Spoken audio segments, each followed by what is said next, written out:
o nosso bate-papo nesta manhã, agradecendo toda a nossa audiência, todo mundo que se conecta conosco pelo YouTube, pelo Facebook também. Igor Tax, a gente está conversando aqui com o Dr. Pedro Paulo, que é advogado e candidato à presidência da OAB pela Chapa 2, nova OAB. A gente estava tendo dificuldade ali pelo link da internet, mas para não ter prejuízos, né, a gente segue aqui o nosso bate-papo por telefone. Dr. Paulo está nos escutando, Dr. Pedro Paulo está nos escutando. Eu queria só que, por gentileza, você retomasse o teu questionamento para que ele possa nos responder por aqui. Perfeito. Eu perguntei no bloco anterior ao candidato com relação à defesa das prerrogativas, os principais pontos críticos da atual gestão, o que deixou de ser feito e qual será, de fato, as implementações, o que ele fará na prática para melhorar essa questão. Igor, como eu vinha dizendo, a atual gestão, ela convalidou um termo de cooperação com a AMAN, que é a Associação dos Magistrados, onde ela acabou entregando para o Poder Judiciário as prerrogativas dos advogados e das advogadas. Esse termo de cooperação, ele traz o seguinte contexto, entre aspas, né? Nenhum magistrado será representado diretamente ou receberá uma representação direta sem antes passar por uma comissão mista de 3 juízes e 3 advogados, dentre eles a atual presidente da OAB. Durante todo o período da gestão da doutora Gisela Cardoso, nenhuma foi representada. Só que na razão inversa, quando qualquer advogado ele tem qualquer atrito com o magistrado, ele é representado diretamente. Houve um noticiamento, eu denunciei esse termo publicamente, me parece que ele foi rescindido depois da nossa denúncia, do nosso chamamento à ordem, vamos dizer assim, e agora acredito que a coisa deve melhorar. E o que nós vamos fazer de diferente? Primeiro, defender de forma intransigente mesmo as prerrogativas. E no outro ponto, fortalecer tanto o Tribunal de Defesa de Prerrogativa, como também fortalecer uma Procuradoria Especial de Defesa de Prerrogativa. É preciso que aqueles discursos que são feitos no período de campanha, eles se tornem realidade. E não que sejam feitos esses acordos às escondidas, prejudicando a advocacia como um todo. Então esse é o ponto que nós precisamos melhorar e vamos fazer. Pedro, fica à vontade, seu xará agora, doutor Pedro Paulo. Doutor, bom dia para o senhor. O senhor já disse recentemente em uma entrevista que não quer uma OAB elitista. A minha pergunta é: como é que o senhor pode exemplificar a sua afirmação a partir desse ponto de vista? Hoje nós temos uma OAB que serve a poucos. A atual gestão ela é fechada numa panela. Só para o senhor ter uma ideia, no ano passado a OAB de Mato Grosso fez 90 anos.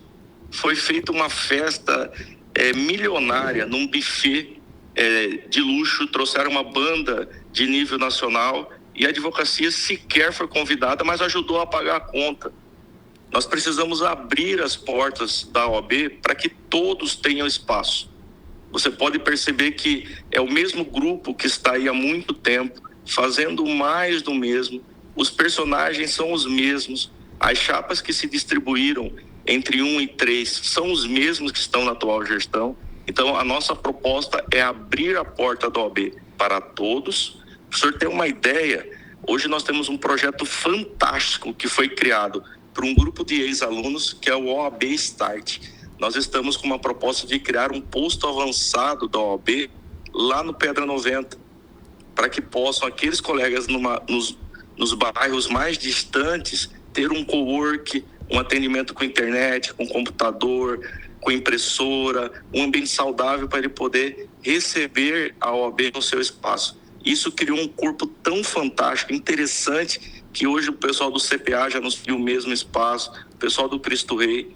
Então, assim, nós precisamos de uma OAB aberta a todos. Ela não pode continuar sendo a panela que é essa OAB que nós temos hoje. Uma OAB que só serve à elite. Eu sempre peço para os colegas que estão avaliando as propostas, olhem as composições da chapa. Então, é isso.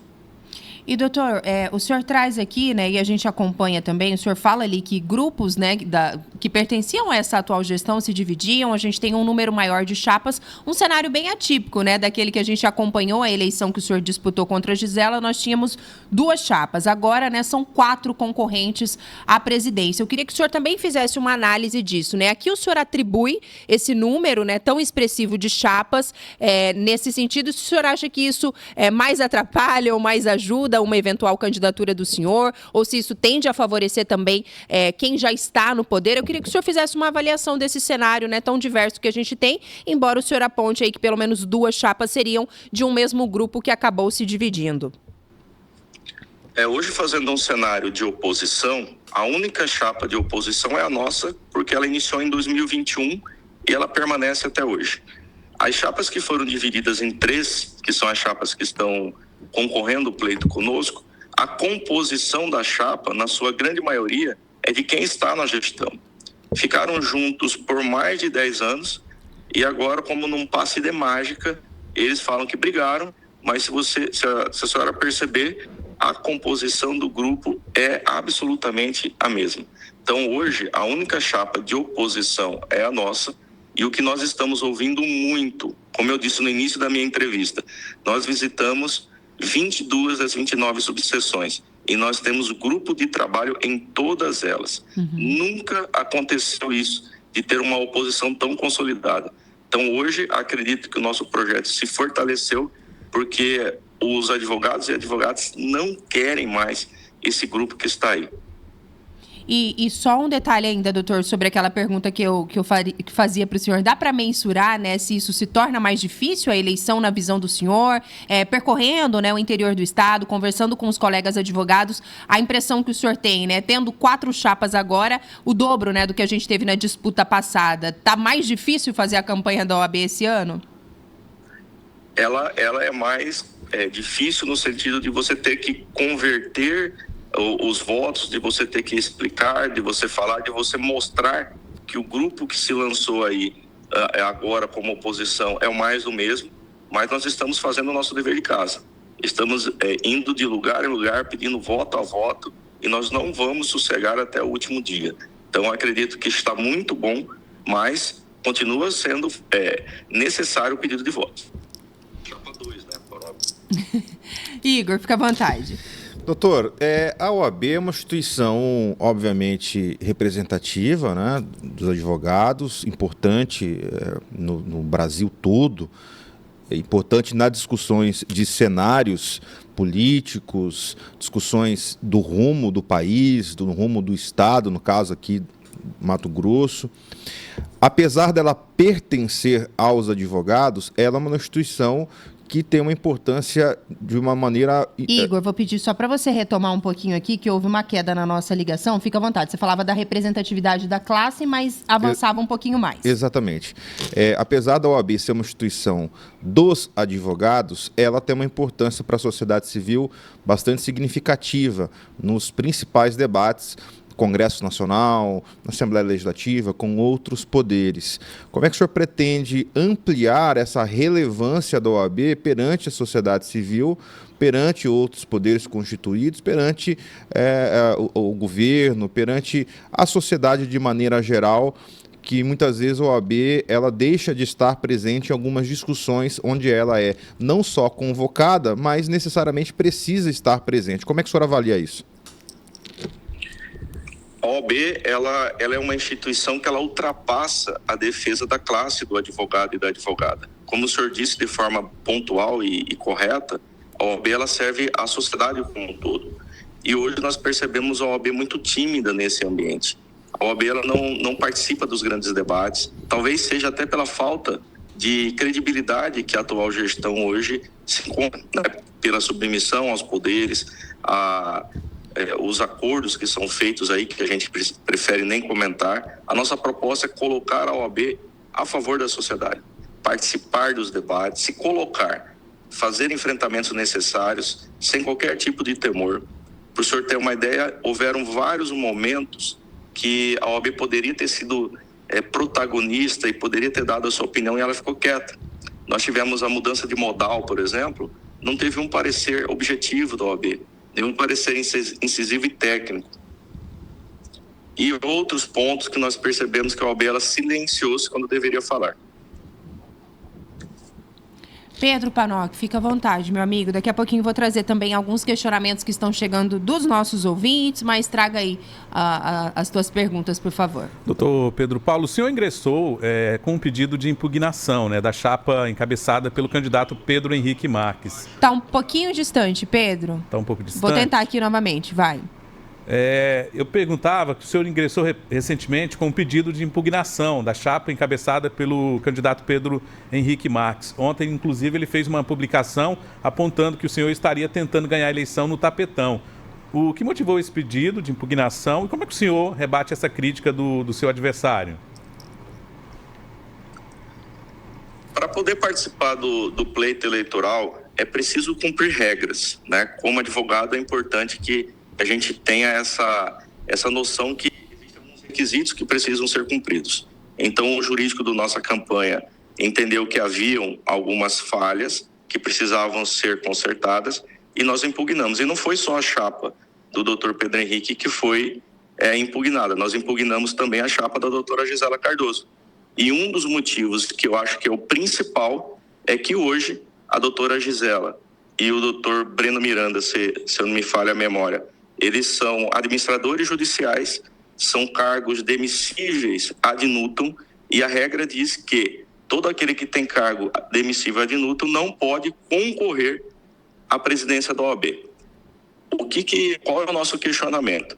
Considerando que a doutora Gisela Cardoso, ela foi nomeada como administradora judicial por um juiz lá de Rondonópolis, qual será a independência que ela vai ter para cobrar o Poder Judiciário, sendo que neste momento ela se apresenta como servidora do Poder Judiciário. Então é incompatível a tua candidatura, porque hoje ela não pode ser candidata em razão de ter sido nomeada numa recuperação judicial de 28 milhões.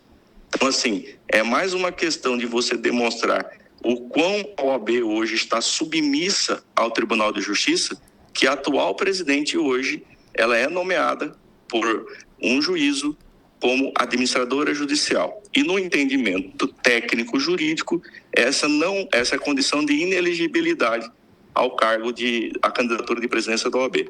Então não foi só a chapa do doutor Pedro Henrique que foi impugnada, houveram outras chapas e o que aconteceu é que eles hoje, no sentir técnico-jurídico do nosso grupo de trabalho, não podem ser candidatos.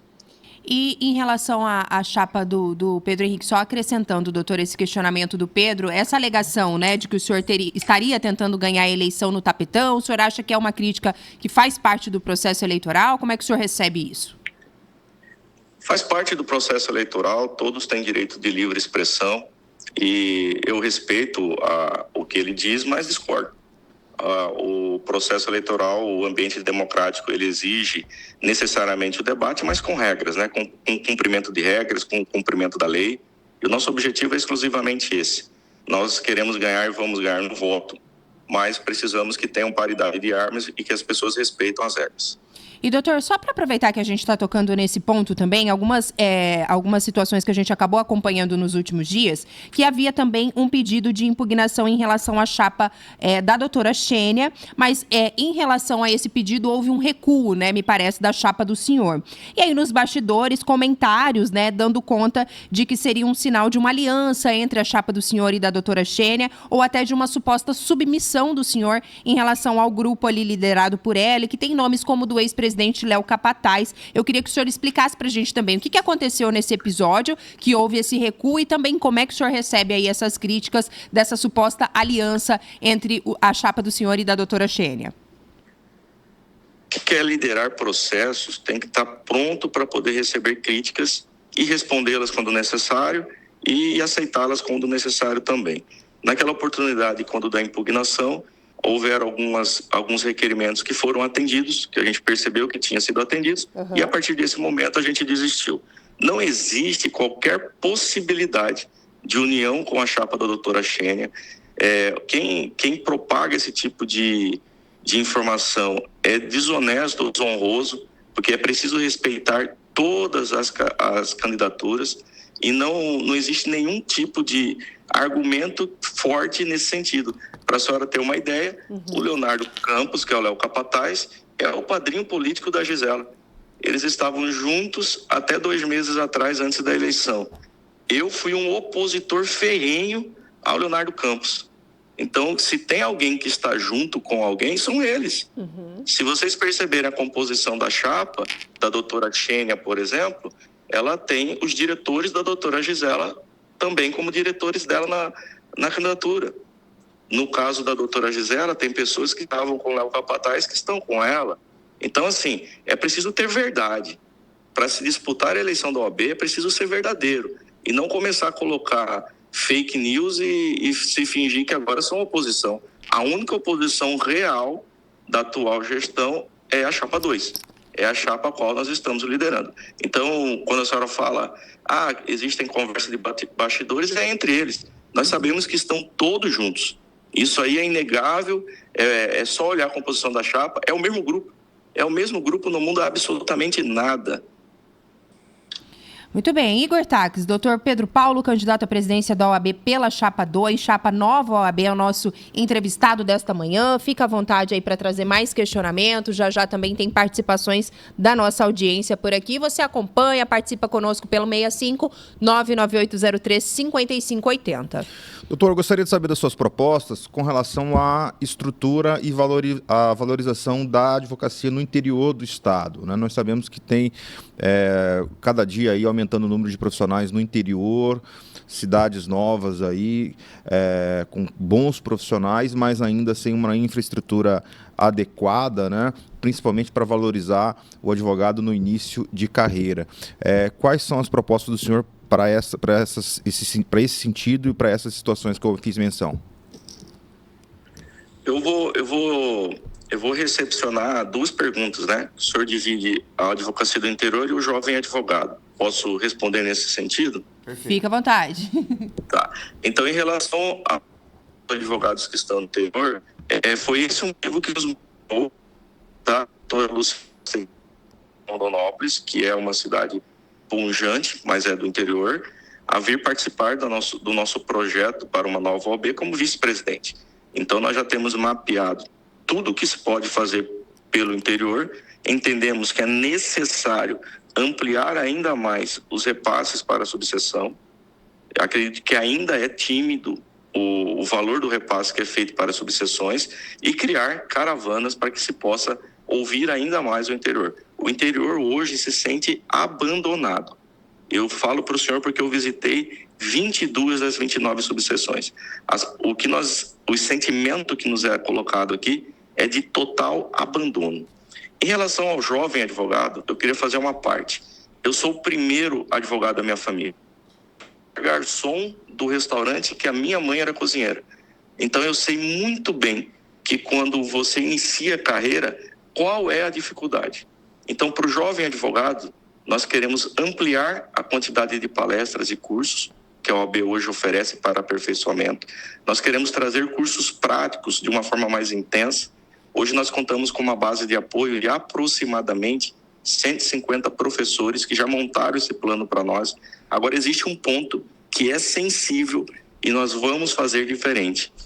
Jovem advogado com até 3 anos de OAB não vai pagar a anuidade. Nós vamos isentar a anuidade do jovem advogado com até 3 anos de carreira. E por quê? Eu volto a dizer, eu já passei por isso. Eu sei o quanto é difícil você iniciar a carreira e ter esses compromissos financeiros. Então, a OAB não pode ser nenhum empecilho para o jovem advogado iniciar a sua carreira. E o como? Nós vamos diminuir os gastos que estão sendo feitos de forma exagerada. Eu convido os colegas para entrar no site da OAB e ver o que é que se gasta com festa. É simplesmente um absurdo. Reduzindo os gastos com festas e os gastos que nós consideramos como supérfluo, nós vamos conseguir sim entregar esse conforto mínimo para o jovem advogado. Então nós temos muitos planos para o jovem advogado e nós vamos valorizá-los verdadeiramente. 8h55, a gente está conversando com o Dr. Pedro Paulo, candidato à presidência da Ordem dos Advogados do Brasil, seccional Mato Grosso. Doutor, tem um questionamento que chega agora aqui do nosso ouvinte, o Matheus Henrique. Ele questiona o seguinte: sendo eleito, o que o senhor fará em relação ao autoritarismo por parte de magistrados em relação aos advogados? Na minha visão, isso vem ocorrendo com muita frequência. Fica à vontade para respondê-lo, doutor. Então, esse é mais um reflexo da submissão que a atual gestão tem para com o judiciário. É preciso equilibrar essas forças. É preciso que a OAB olhe frente a frente com a magistratura. Então, o que nós vamos fazer, eu já disse anteriormente, nós vamos fortalecer o Tribunal de Defesa de Prerrogativa e fortalecer também a Procuradoria, que tratará exclusivamente da defesa das prerrogativas. A OAB ela vai ser mais incisiva em relação a isso. Só para a senhora ter uma ideia de um ponto bem interessante que nós pretendemos fazer, é a criação do Núcleo de Suporte ao Advogado, o NSA. O Núcleo de Suporte ao Advogado ele vai ficar à disposição ao colega que tiver qualquer tipo de problema, com qualquer tipo de autoridade, onde essa reclamação ela vai ser feita dentro da OAB e nós vamos tomar atitude imediata em relação à autoridade que, porventura, venha desrespeitar, seja as prerrogativas, seja a condução de processo. Nós vamos acompanhar o andamento do processo. Nós entendemos que o processo andando é dinheiro no bolso. Então, nós vamos exigir produtividade dos magistrados através desse núcleo de suporte ao advogado e advogada. Então, nós estamos com o propósito de restabelecer a credibilidade da OAB para poder exigir do judiciário uma prestação de serviço mais célere. Perfeito. Pedro Panocchi, segue aí conosco. Doutor Pedro Paulo, gostaria que o senhor falasse também a respeito dos crimes contra advogados em Mato Grosso, mais especificamente desses 2 últimos crimes que a gente teve aqui no estado. Como é que o senhor avalia a postura da OAB diante desses casos especificamente, doutor? Nós acompanhamos que houve um noticiamento muito vamos dizer, mais latente, mais comentado, foram 2 assassinatos, né?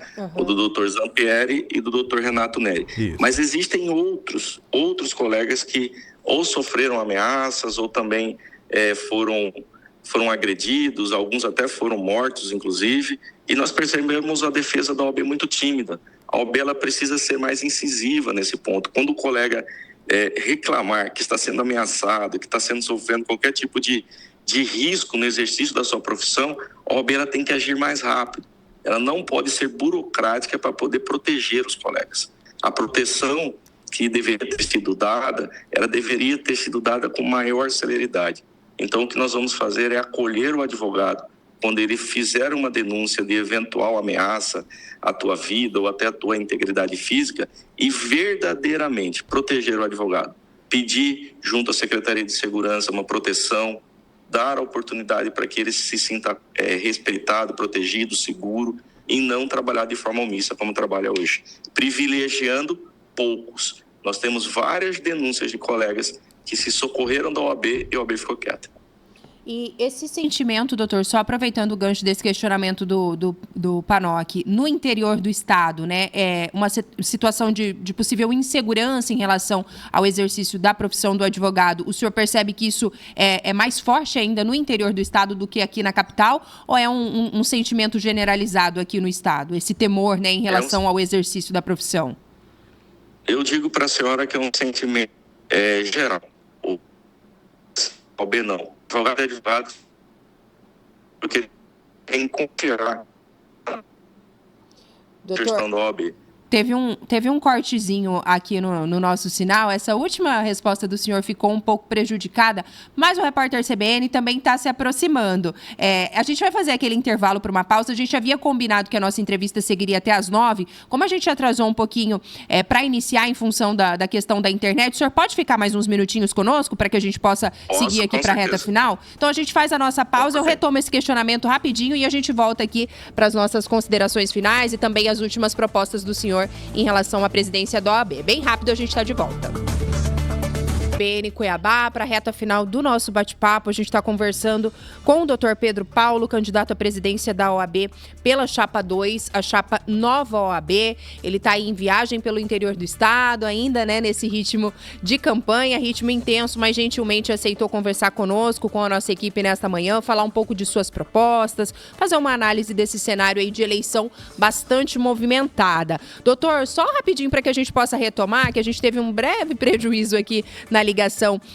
O Pedro havia feito um questionamento, né, em relação a uma preocupação ali em razão de crimes, né, praticados contra advogados aqui no nosso estado. E aí eu havia lhe questionado também, doutor, se esse é um sentimento mais forte aqui na capital ou no interior do estado também. Isso acontece, né, de uma forma muito intensa, até percorrendo, né, as cidades do interior em meio a essa campanha. Como é que o senhor observa esse cenário? Há uma apreensão, né, dos advogados em relação ao exercício da profissão? Esse sentimento de abandono da atual gestão em defesa das prerrogativas e até da proteção dos advogados é generalizado. No interior do estado nós estamos recebendo várias, mas não são poucas, tá? Várias, não denúncias, mas várias reclamações de que quando procura a OAB pouco se importa, pede para fazer requerimento, deixa de uma forma muito burocrática, não dá atenção devida ao colega. Então, hoje no interior do estado existe um sentimento de abandono da atual gestão em relação à defesa de prerrogativas e essa proteção que nós comentamos agora. E o mesmo acontece na capital. Nós temos vários colegas que nos procuraram e que se sentem hoje, estão apreensivos, como a senhora mesmo disse, porque em alguns momentos se torna até um pouco preocupante advogar em determinadas áreas, pela falta de proteção que a OAB hoje vem dando para a nossa classe como um todo. Doutor, tem um outro questionamento também aqui de ouvinte. O senhor falou ao longo da nossa entrevista aqui sobre a questão, né, de gastos excessivos com festas, com outras situações que o senhor entende que não seriam prioridade. E aí o Wagner, ele pergunta como é que o senhor, se eleito, vai garantir a transparência na OAB Mato Grosso. Hoje nós temos uma prestação de contas que é colocada no site e como nós somos uma oposição responsável, nós não falseamos verdades. Então, hoje existe uma publicação feita no site sobre os gastos, de uma forma online. Nós queremos colocar de forma mais transparente, detalhar ainda mais os gastos que são feitos e reduzir de forma significativa os gastos com festas. Eu peço para os colegas olharem, a OAB hoje gasta muito dinheiro. Mas é muito dinheiro de forma desnecessária. São reformas que foram feitas na sala da presidência com valor enorme, gastos com passagem aéreas também de forma desenfreada. Então, é preciso pegar e fechar essa torneira para respeitar os valores que são recebidos a título de anuidade. Então, ampliar a transparência e também fazer de uma forma mais organizada o uso do recurso da nossa instituição. Doutor Pedro Paulo, tem também aqui, mais um ouvinte participando conosco, um outro tema, né, que está repercutindo muito nos últimos meses aqui, é o Lúcio Oliveira. Ele pergunta assim, gostaria de questionar como é que o doutor vê esses escândalos de venda de sentenças por parte do judiciário. O senhor tem algum comentário em relação a isso? É o Lúcio Oliveira que traz esse questionamento, doutor. Lúcio, o que eu tenho para falar para o senhor é que a OAB ela precisa ser ponte. Ela pode se omitir a esses escândalos. Ela precisa acompanhar de perto, mas sem submissão, com independência. Então, nós vamos acompanhar sim. Isso é um tema muito sensível e grave e prejudica não tão somente a advocacia, prejudica a sociedade como um todo. Então, é preciso acompanhar de perto e exigir providências rápidas. Hoje, percebo que a OAB, até por esse termo de cooperação que ela assinou com a AMAN, ela está submissa ao Poder Judiciário. Nós precisamos de uma OAB que seja mais atuante, não uma OAB acovardada como nós temos hoje. Doutor, antes da gente encerrar por aqui, né, eu queria que o senhor ficasse à vontade aí para destacar algumas propostas que o senhor pensa em implementar na OAB Mato Grosso, caso seja eleito, e que a gente não tenha perguntado aqui, né? E se essas propostas, né, o que pode ser feito num curto prazo, o que o senhor pensa aí para um mandato à frente da presidência da entidade? Fique à vontade, doutor. E agora já minhas considerações finais? Pode falar aí de proposta que a gente não tenha questionado, algum ponto aí que o senhor queira destacar, fique à vontade, doutor. O primeiro ponto é fortalecer as prerrogativas. Hoje nós percebemos que a OAB ela é muito tímida na defesa das prerrogativas, nós precisamos ser mais incisivos e verdadeiramente fazer com que as prerrogativas sejam respeitadas. É preciso também que seja mais transparente em relação aos gastos, diminuir os gastos exagerados, ter mais responsabilidade com os recursos da OAB. A OAB ela precisa ser administrada por administrador. Eu até deixei de dizer, eu sou administrador de empresas também, tenho uma pós-graduação em gestão empresarial, além de ser advogado, então vou administrar a OAB com respeito, com transparência, com gestão, uma gestão verdadeiramente participativa. Trazer também, ampliar a quantidade de cursos, trazer cursos práticos, mas o principal que eu quero deixar aqui é registrado. Em relação ao jovem advogado, nós vamos isentar a anuidade dos 3 primeiros anos para os jovens advogados. É preciso que eles tenham um pouco mais de conforto no início de carreira. Então, nós temos uma proposta de dar mais acolhimento e nós vamos quebrar essa panela. Nós vamos abrir as portas da OAB para o advogado e para a advogada. A chapa 2, a nova OAB, é uma chapa renovada, é uma chapa que busca olhar para a advocacia e não ficar de costas, olhando para meia dúzia, que é o que acontece hoje. Doutor Pedro Paulo, candidato à presidência da OAB Mato Grosso, pela chapa 2, chapa nova OAB. Doutor, eu queria agradecer imensamente a participação do senhor conosco aqui nesta manhã. Desculpe ali algumas intercorrências em razão da internet, mas foi um prazer conversar com o senhor e desejamos sucesso aí nessa caminhada. Obrigada por participar. Fica à vontade para se despedir do nosso ouvinte. Então, eu que agradeço o teu convite. Sou muito bem recebido quando aí estou. E quero falar para os colegas que nos ouvem, dia 18/11, vote chapa 2, uma nova OAB, uma OAB renovada, uma OAB de verdade. Então, eu conto com o apoio de cada um de vocês para no dia 18 mudarmos a OAB. No dia 18, chapa 2, Pedro Paulo, Luciana. Obrigado, Camila. Obrigada, doutor. Obrigada mais uma vez por participar conosco. Muito bem.